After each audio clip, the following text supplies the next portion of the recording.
दोस्तों आज हम आपको एक जिन्नात और एक लड़की के बारे में बताने वाले हैं। आगे बढ़ने से पहले आप इस वीडियो को लाइक जरूर करें। दोस्तों एक आदमी सूखे पत्ते की तरह इधर उधर भटक रहा था। उसका नाम शरीफ अहमद था। अपने नाम की तरह ही वो शरीफ इंसान था। चलते चलते शरीफ अहमद की टांगें थक गई। वो कई दिनों का भूखा था। उसकी आंखों के सामने अंधेरा छा रहा था। कल से उसके हलक में पानी का एक कतरा भी नहीं गया था। अचानक उसकी आंखों के सामने अंधेरा छा गया और वो लड़खड़ाता हुआ जमीन पर गिर गया।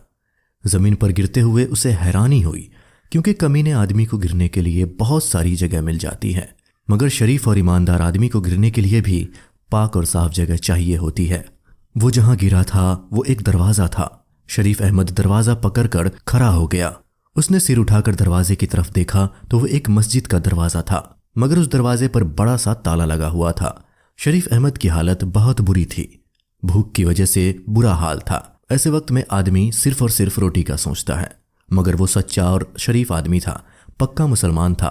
उसने मस्जिद के बंद दरवाजे को हैरत से देखा और सोचने लगा, ये दरवाज़ा बंद क्यों है? ज़ोहर की नमाज का वक्त हुआ जाता है, नमाजी कहाँ है? इतने में किसी ने शरीफ अहमद के कंधे पर हाथ रखा और पूछा, कौन हो भाई? तो शरीफ अहमद ने जवाब दिया, मैं तो अल्लाह का एक आजिज़ बंदा हूँ। उस आदमी ने कहा, हुलिये से तो मौलवी मालूम पड़ते हो। शरीफ अहमद ने जवाब दिया, नमाज पढ़ाना तो एक सादत की बात है। उसने पूछा, क्या नाम है तुम्हारा? तो शरीफ अहमद बोला, मेरा नाम तो शरीफ अहमद है। तो उस आदमी ने कहा, मेरा नाम खुदा बख्श है। मस्जिद के साथ वाले मकान में रहता हूँ और इस गांव की पंचायत का सरपंच भी हूँ। तो शरीफ ने पूछा, भाई खुदा बख्श, यार मस्जिद बंद क्यों है? यहाँ नमाज क्यों नहीं हो रही? ज़ोहर का वक्त हुआ जा रहा है। उसने कहा, क्या पूछते हो मौलवी साहब, एक हफ्ते से मस्जिद बंद है। यहाँ जो मौलवी पहले नमाज पढ़ाता था उसे उसकी एक हरकत की वजह से निकाल दिया गया। उस आदमी ने कहा, क्या आप हमारी मस्जिद में नमाज पढ़ा दिया करेंगे? तो शरीफ अहमद बोला, हाँ हाँ ज़रूर, क्यों नहीं। आप मुझे बस एक गिलास पानी पिला दीजिए, ज़ोहर का वक्त हुआ जाता है, मैं अज़ान देकर नमाज का ऐलान कर दूँ। तो वो आदमी जिसका नाम खुदा बख्श था, उसने कहा, आपके चेहरे से लग रहा है कि आप कई दिनों से भूखे हैं, पहले आप रोटी खा लीजिए फिर अज़ान दीजिएगा। शरीफ अहमद बोला, नमाज पढ़ने पढ़ाने के लिए रोटी की नहीं, ईमान की ज़रूरत होती है। मैं नमाज पढ़ने के बाद ही रोटी खाऊंगा। खुदा बख्श ने अपनी जेब से चाबी निकाली और मस्जिद का दरवाज़ा खोल दिया। दरवाज़ा खोलते ही शरीफ अहमद मस्जिद में दाखिल हो गया। इतनी देर में खुदा बख्श एक गिलास में ठंडा पानी लेकर आया। शरीफ अहमद ने फर्श पर बैठकर पानी पिया। इसके बाद वजू किया और अजान की आवाज़ जैसे ही गांव में गूंजी तो गांव के कई मर्द नमाज पढ़ने के लिए मस्जिद की जानिब चल दिए। शरीफ अहमद की आवाज़ में एक सोज था। उसकी अजान गांव के हर एक शख्स के दिल में उतरती जा रही थी। अजान पूरी होने तक कई नमाजी मस्जिद के सहन में जमा हो चुके थे। सब लोगों ने नए मौलवी की आमद पर खुशी का इजहार किया। गांव के लोगों ने ये बात खास तौर पर महसूस की कि ये नया मौलवी जवान है, मगर बहुत कमज़ोर है। जवान होने के बावजूद नए मौलवी की आंखों में शर्म है। नमाज पढ़ने के बाद खुदा बख्श अपने घर से खाना लेकर आया, शरीफ अहमद के सामने रखा। शरीफ अहमद ने सबसे खाना खाने के लिए पूछा, लेकिन सबने कहा कि हम घर से खाना खाकर आए हैं। ये सुनकर शरीफ अहमद ने बिस्मिल्लाह पढ़कर खाना शुरू किया। कई दिन बाद उसे खाना मिला था, लिहाजा हर निवाला उसके हलक में फंस रहा था। खुदा बख्श बोला, मौलवी साहब, मस्जिद के साथ एक कमरा बना हुआ है, आप वहाँ रह सकते हैं। तो शरीफ अहमद बोला, मैं मस्जिद में नमाज पढ़ाने के अलावा बच्चों को कुरान पाक भी पढ़ाऊंगा और उनको दुनियावी तालीम भी दूंगा।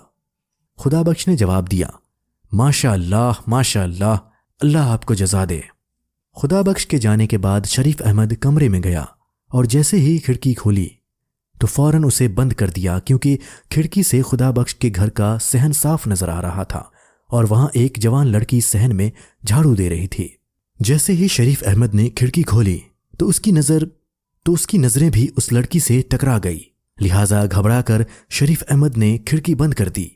खिड़की बंद करके बिस्तर पर आकर बैठ गया। नींद से उसकी आंखें बंद हो रही थी। जैसे ही उसने आंखें बंद की तो वो अचानक से उठ गया, क्योंकि उसकी आंखों के सामने वही लड़की आ रही थी। तौबा तौबा, शरीफ अहमद ने अपने गाल पीट लिए। कुछ महीनों में ही शरीफ अहमद की सारे गांव में इज्जत होने लगी। लोग कहते कि मौलवी तो जवान है मगर नीयत का खोटा नहीं है, पराई बहू बेटियों को जरा आंख उठाकर भी नहीं देखता। पहले दिन के बाद शरीफ अहमद ने अपने कमरे की खिड़की दोबारा नहीं खोली।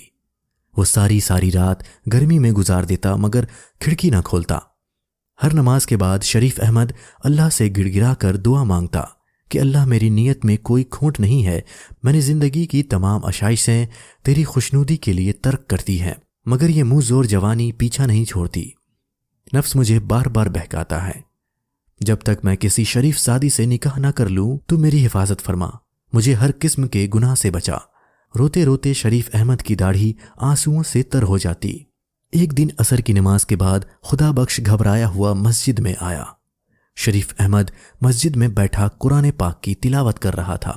وہ کہنے لگا، بیٹا ذرا میرے بیٹے ہاشو کو اگر دیکھ لو، وہ عجیب عجیب حرکتیں کرنے لگا ہے، کبھی وہ اپنا سر دیواروں میں ٹکرانے لگتا ہے، اس کے منہ سے عجیب و غریب آوازیں نکلتی ہیں، جلدی چلو بیٹا میرے بیٹے کو دیکھ لو، اس کی ماں بہت پریشان ہے۔ شریف احمد خدا بخش کے ساتھ اس کے گھر کی طرف چل پڑا۔ اب وہ کمرے میں داخل ہوا تو اس نے دیکھا کہ ایک 14-15 سال کا لڑکا چارپائی پر لیٹا ہے۔ اس لڑکے کے ہاتھ پیر چارپائی کے ساتھ بندھے ہوئے ہیں، اس کے سرہانے اس کی ماں بیٹھی ہوئی ہے اور پائتی میں وہ لڑکی کھڑی ہے جسے شریف نے پہلی دن کھڑکی سے دیکھا تھا۔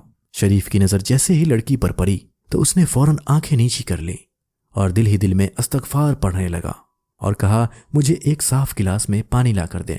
شریف احمد کو پانی کا گلاس دے دیا۔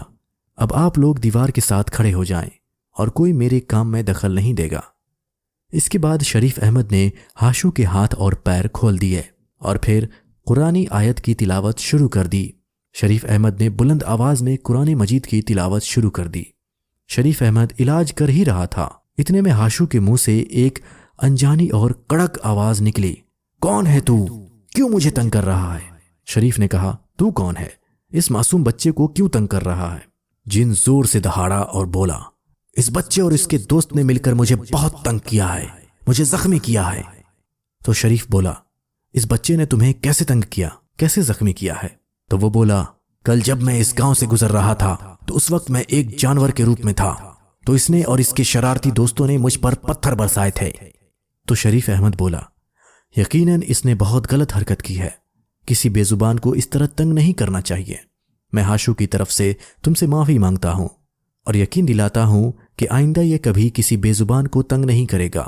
ہاشو کو سزا مل چکی ہے، مہربانی کر کے اب تم ہاشو کو چھوڑ دو، تمہیں قسم ہے۔ اس نے کہا، مجھے قسم مت دو، میں اسے اور بھی سزا دوں گا۔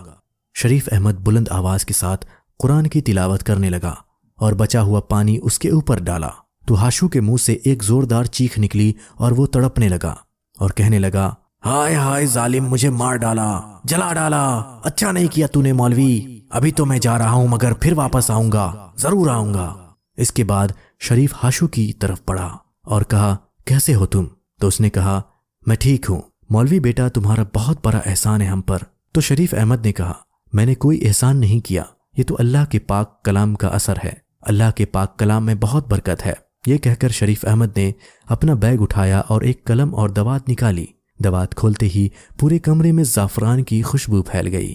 شریف احمد نے قلم کو زعفران میں ڈبایا اور تعویذ لکھنے لگا۔ تعویذ لکھنے کے بعد شریف احمد نے تعویذ خدا بخش کے دائیں ہاتھ میں دے دیا اور کہا، اس تعویذ کو چمڑے میں لپیٹ کر ہاشو کے سیدھے بازو پر باندھ دینا اور روزانہ عصر کی نماز کے بعد ہاشو کے سرہانے سورہ فلق اور سورہ ناس کی تلاوت کرتے رہنا، جن کبھی دوبارہ اس گھر کا رخ نہیں کرے گا۔ اس واقعے کے تیسرے دن عصر کی نماز کے بعد شریف مسجد میں بیٹھا ہوا تھا تو ہاشو بھاگتا ہوا آیا اور سلام کر کے کہنے لگا، آپ کو میرے ابا نے بلایا ہے۔ تو شریف احمد نے اپنا بیگ اٹھایا اور تیز تیز قدموں سے ہاشو کے پیچھے چلنے لگا۔ گھر آ کر خدا بخش کی بیوی سے پوچھا، کیا ہوا؟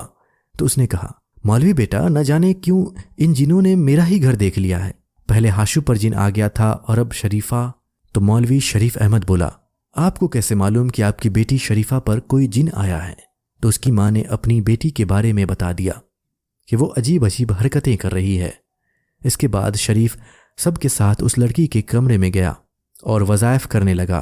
علاج کے بعد شریف احمد نے اپنا بیگ کھول کر قلم اور دوات نکالا اور تعویذ لکھنے کے بعد تعویذ خدا بخش کو دیا اور کہا، یہ تعویذ چمڑے میں سی کر شریفہ کے سیدھے بازو پر باندھ دینا۔ یہ کہتے ہوئے شریف احمد نے اپنا بیگ اٹھایا اور گھر سے سلام کرتا ہوا باہر آ گیا۔ اگلے دن شریف احمد مسجد میں بیٹھا تھا کہ ہاشو اسے دوبارہ بلانے آ گیا۔ اس کی بہن کی طبیعت پھر سے خراب ہو گئی تھی۔ شریف احمد دوبارہ گھر میں گیا तो घर जाते ही उसने कुछ नए लोगों को देखा। वहां एक बड़ी उम्र की औरत चारपाई पर बैठी थी, जबकि चारपाई के सिरहाने एक लड़का खड़ा था। लड़के का कद तकरीबन 5 फुट था। शरीफ की माँ ने कहा, आओ आओ मौलवी बेटा, घबराओ नहीं, असल में ये शरीफा की सास और इसका मंगेतर है। शरीफ अहमद ने कहा, अल्लाह ताला के पाक कलाम की बरकत से वो जिनजादी यकीनन शरीफा का पीछा छोड़ देगी। कल मैंने तो तावीज़ दिया था, वो शरीफा के बाजू पर बांधा था कि नहीं? तो उसकी माँ ने कहा, मौलवी बेटा, मैंने रात को ही उसके दाएं बाजू पर तावीज़ बांधा था, मगर सुबह देखा तो वो तावीज़ उसके बाजू पर नहीं था। शरीफा से पूछा तो उसे भी नहीं मालूम कि रात के वक्त वो तावीज़ कहाँ गया। इसके बाद शरीफ सबके साथ कमरे में चला गया और इलाज शुरू कर दिया और कुरान पाक की तिलावत और वजीफा पढ़ता रहा और उससे कहने लगा, तू जिनजादी है, औरत है, इसीलिए मैं शराफत से कह रहा हूँ, इसे छोड़ दे, इसकी शादी होने वाली है, अगर तूने इसे न छोड़ा तो। ये सुनकर वो बोली, शादी? और इसकी? जो शख्स इस लड़की से शादी करेगा वो शादी की पहली रात ही दर्दनाक मौत से मर जाएगा, ये मेरा वादा है और पत्थर पर लकीर है। दोस्तों, हम आपको बता दें कि यहाँ पर यह लड़की खुद ड्रामा कर रही थी। आप वीडियो देखते रहें, आपको पता चल जाएगा। उसकी बात सुनकर उसकी होने वाली सास और मंगेतर का रंग सफ़ेद पड़ने लगा। इतने में शरीफा अचानक अपनी जगह से चलती हुई दीवार की जानिब बढ़ी और डंडा लेकर अपने होने वाले शौहर और उसकी माँ को मारने लगी और कहने लगी, तू मुझसे शादी करेगा। इतने में शरीफा के माँ बाप उसके हाथ से डंडा छीनकर उसको काबू में करने लगे और उसको कमरे में बंद कर दिया। इसके बाद शरीफा की होने वाली सास कहने लगी, माफ़ करना भाई, मैं आज मंगनी तोड़ती हूँ, मुझे नहीं करवानी अपनी बेटी की शादी तुम्हारी बेटी से। ये कहकर वो दोनों माँ और बेटा घर से चले गए। शरीफा के माँ बाप परेशान हो गए। शरीफ अहमद ने थोड़ी देर इंतज़ार किया, फिर अपना बैग संभाल कर सलाम करता हुआ घर से बाहर निकल गया। शरीफ अहमद रात भर परेशान रहा। उसकी समझ में नहीं आ रहा था कि ये जिनजादी कितनी ताकतवर है, तो उसके इतने वज़ाइफ के बाद भी शरीफा पर कब्जा जमाए बैठी है। शरीफ अहमद के जलाली वजीफे का भी उस जिनजादी पर कोई असर नहीं हुआ था। दोस्तों, सुबह वो बच्चों को कुरान मजीद पढ़ा रहे थे कि अचानक हाशु भागता हुआ आया और कहा, मौलवी साहब जल्दी चलो। उसकी बहन की तबीयत फिर से खराब हो गई थी। शरीफ अहमद घर गया तो शरीफा की माँ ने कहा, मौलवी बेटा, मेरी बेटी कब ठीक होगी? ये जिनजादी कब पीछा छोड़ेगी? शरीफ अहमद ने कहा, आप फिक्र न करें, ये जिनजादी भी जल्द ही शरीफा का पीछा छोड़ देगी। अल्लाह तेरी जुबान मुबारक करे, मेरी बेटी तो पूरे गांव में बदनाम हो गई है, ऊपर से इसकी फूफी ने भी रिश्ता तोड़ दिया है। अब तू बता, कौन करेगा मेरी बेटी से शादी? तो शरीफ अहमद बोला, अम्मा आप फिक्र न करें, अल्लाह बेहतर करेगा, ये रिश्ता ख़त्म हो गया है तो अल्लाह इससे बेहतर रिश्ता भेजेगा। अम्मा आप जाकर शरीफा के कमरे का दरवाज़ा खोलें, आज मैं ऐसा जलाली वजीफ़ा करूंगा कि वो जिनजादी चीखती हुई भाग जाएगी। मेरे साथ कमरे में कोई और नहीं होगा। शायद शरीफ अहमद को उसके ऊपर शक हो गया था। अब क्योंकि शरीफ अहमद भी बड़ा नेक इंसान था और वो लड़की की भी हालत दिन ब दिन खराब होती जा रही थी, इसलिए शरीफ अहमद आहिस्ता से चलता हुआ शरीफा की चारपाई के पास आया। शरीफा चारपाई पर बैठी हिल हिल कर हक अल्लाह का विर्द कर रही थी। शरीफ अहमद चारपाई के पास पहुंचकर रुक गया। देर तक शरीफा को देखता रहा और फिर आहिस्ता आवाज में बोला, शरीफा ये नाटक अब तुम बंद कर दो, तुम्हारे ऊपर कोई जिनजादी नहीं है। शरीफ अहमद की बात सुनकर शरीफा खामोश हो गई। उसने अपना सिर ऊपर किया और शरीफ अहमद को घूरने लगी। तो तुम्हें पता चल गया कि मैं ड्रामा कर रही हूं? हाँ, मुझे पता चल गया है। और तूने अपनी आंखें कैसे लाल की हैं? तो शरीफा ने कहा, मैंने ग्लिसरीन डालकर अपनी आंखों को लाल किया है। शरीफ अहमद ने कहा, तेरे इस नाटक की वजह से तेरे माँ बाप कितने परेशान हैं। शरीफा बोली, मुझे अफसोस है इस बात का, लेकिन मैं मजबूर थी। मैंने रिश्ता तोड़ने के लिए यह नाटक किया था। शरीफ ने पूछा, तुझे क्यों ये रिश्ता मंजूर नहीं था? उसने कहा, मेरा उसके साथ कोई जोड़ नहीं था। तो शरीफ ने कहा, अगर तुझे ये रिश्ता मंजूर नहीं था तो सीधे सीधे इनकार कर देती, इतना नाटक करने की क्या जरूरत थी? शरीफा बोली, मेरा रिश्ता उस वक्त हुआ था जब मैं झूले में थी और शादी के वक्त भी मुझसे नहीं पूछा जाना था। मैं 10 जमात पास हूं और उसने तो स्कूल की शक्ल तक नहीं देखी। लेकिन अब तेरा क्या होगा? तुझसे कौन शादी करेगा? आसपास हर जगह पर तो मशहूर है कि तू आसेब ज़दा है। ये सुनकर शरीफा मुस्कुरा दी और कहने लगी, मुझसे शादी वो करेगा जिसे मालूम है کہ میرے اوپر کسی جنزادی نے قبضہ نہیں کیا ہے۔ شریف احمد واقعی میں شریف تھا۔ اس نے کہا، کیا مطلب؟ تو لڑکی بولی، یا تو بہت معصوم ہے یا بن رہا ہے۔ شریفہ نے شرارتی نظروں سے شریف احمد کو دیکھتے ہوئے کہا، کیا مطلب شریف احمد؟ سب کچھ سمجھتے ہوئے بھی انجان بن رہا تھا۔ سیانوں نے سچ ہی کہا ہے کہ عورت کے مکر و فریب سے اللہ ہی بچائے۔ شریف احمد نے کانوں کو ہاتھ لگاتے ہوئے کہا اور اپنا بیگ سنبھال کر کمرے سے باہر نکل گیا۔ شریفہ کی ماں نے کہا، بیٹا کیا جنزادی نے شریفہ کا پیچھا چھوڑ دیا؟ تو شریف احمد بولا، بہت جلد ہی وہ جنزادی شریفہ کا پیچھا چھوڑ دے گی۔ شریفہ کی ماں پریشان تھی کہ اس سے کون شادی کرے گا۔ پھوپھی نے تو اس کا رشتہ توڑ دیا ہے، آس پاس کے گاؤں میں بھی مشہور ہے، وہ جنزادی ہے اور دولہے کو مار دے گی۔ اتنے میں شریفہ کی ماں بولی، بیٹا تجھے تو سب معلوم ہے نا، تو مولوی بھی ہے، تو ان چیزوں سے نہیں ڈرتا، کیا تو کرے گا میری بیٹی سے شادی؟ ویسے بھی تو شادی شدہ نہیں ہے۔ یہ سن کر شریف احمد نے کہا، میں آپ کی برادری کا نہیں ہوں، کہیں آپ کی برادری کے لوگ برا نہ مانیں۔